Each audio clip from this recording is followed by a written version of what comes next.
Our topic today on Straight Talk is about getting new business.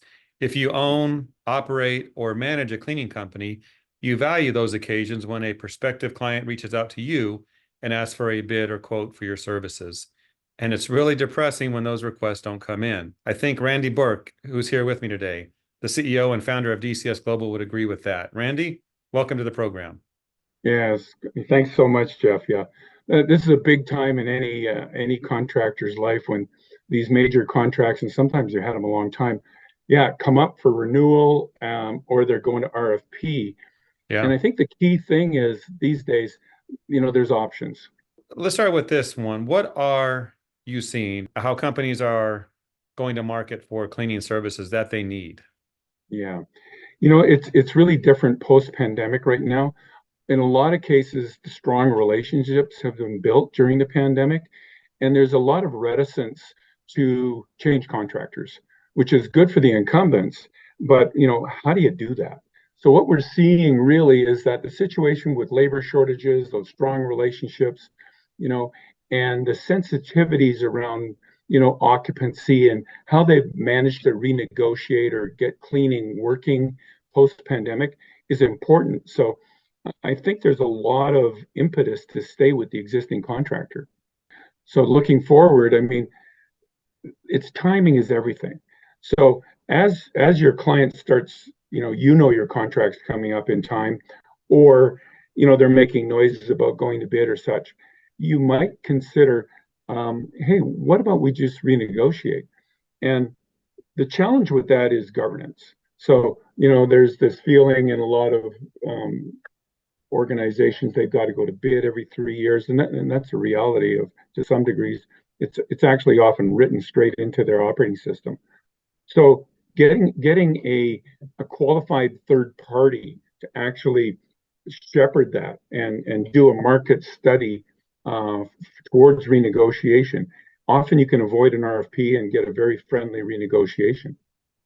Is that something that's common, that third party working on this?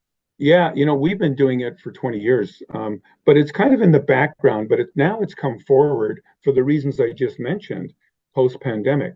So we're doing a lot more of them, and and it's got a lot of value when you think about, contractors and me having been one.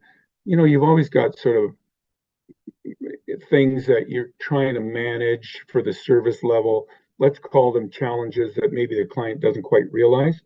Whereas a third party subject matter expert understands those things and can actually maybe solve the issue in a new specification or adjust, day staff or a problem tenant or something.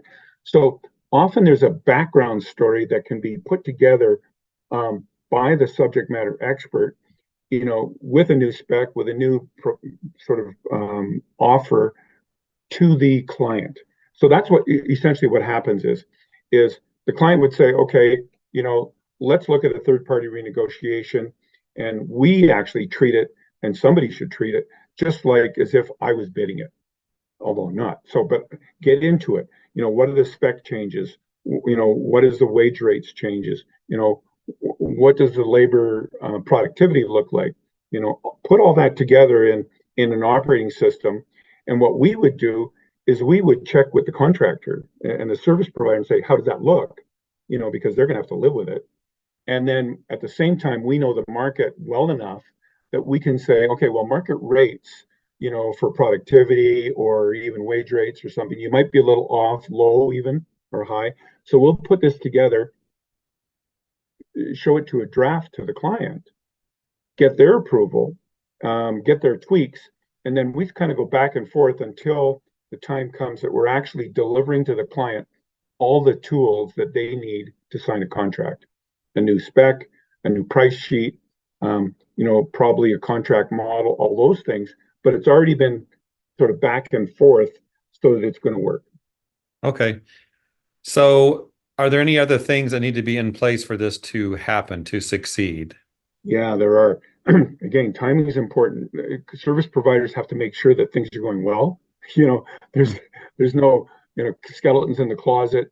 We suggest that a joint customer review session would be done separate of us ahead of time.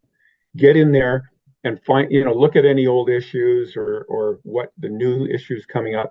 Do that joint customer review session ahead of time so that you're not blindsided by something that, again, you hadn't thought of, or something you didn't know the client is planning or something like that. So make sure that there's no issues. Second of all, it's important to sort of